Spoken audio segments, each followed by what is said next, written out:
Today, I'm out somewhere I saw on Google Maps. Not sure there's going to be any lug here, but it looked pretty good. I mean, it's in a large estuary, and the tide is out, hour and a half down to low tide.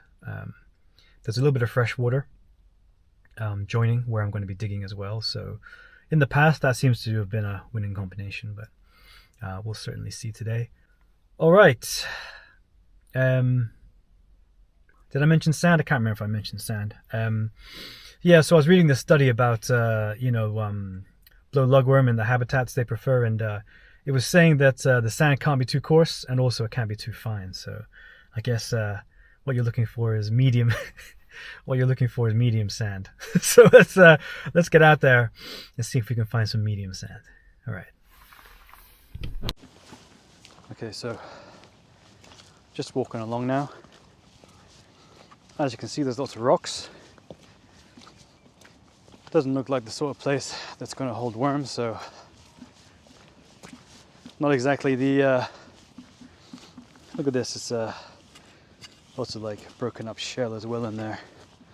So what I'm going to do is I'm going to keep walking. There's a lighter patch of sand just over there. I'm going to walk over there, see if I can find any lugworm casts that'll give the game away.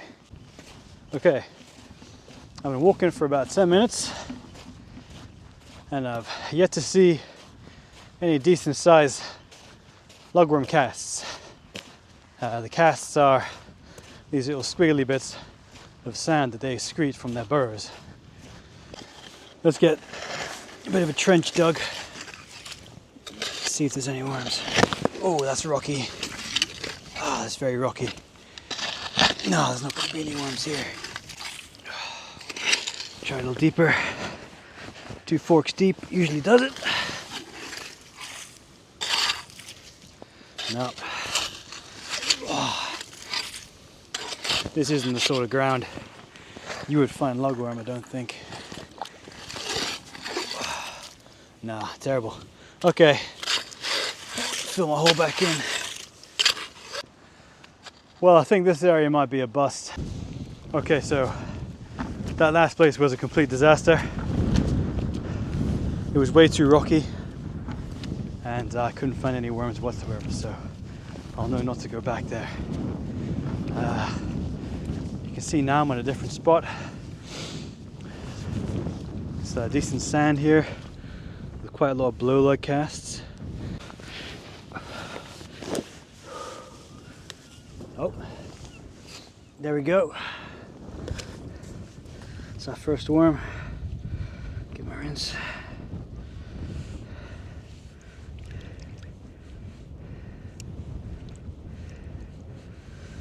There it is. That is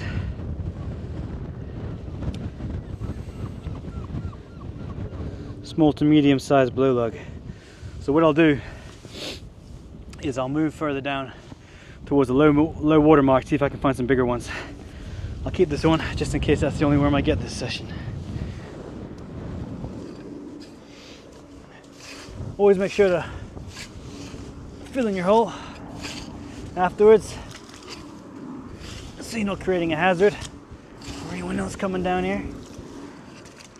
Some people say the tide will just redistribute the sand, but there will be a definite soft spot where you were digging.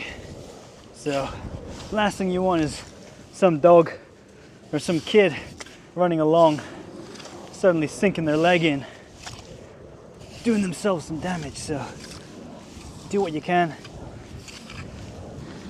Do what you can to fill in your hole a little bit. All right.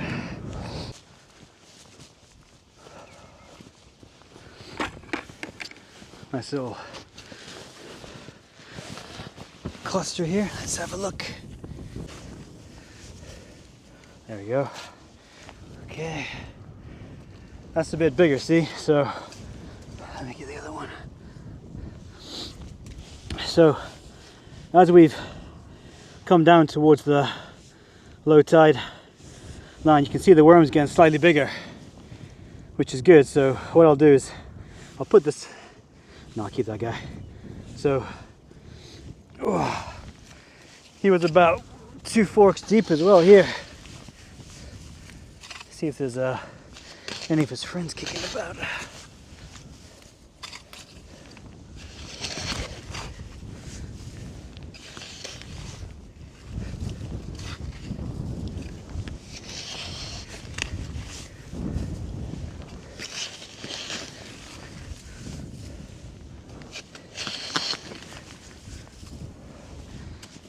There we go.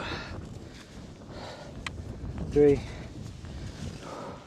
All right, as you can see, the trench that you're going to dig, it's going to fill in with water, so you got to move quickly. So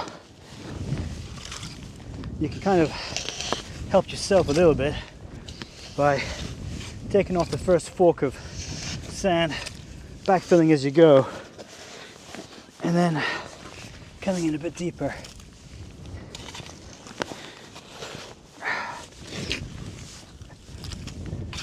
As we've seen, the worms are about 2 forks deep.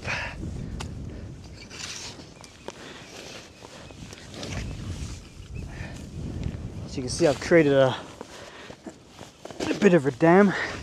That's stopping the water from filling back in too quickly.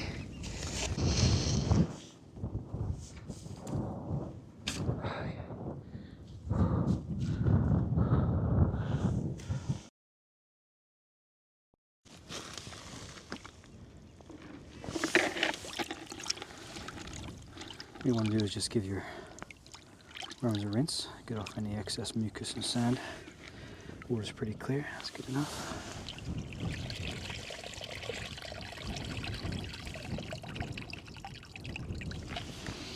Alright, there it is, there's the hole.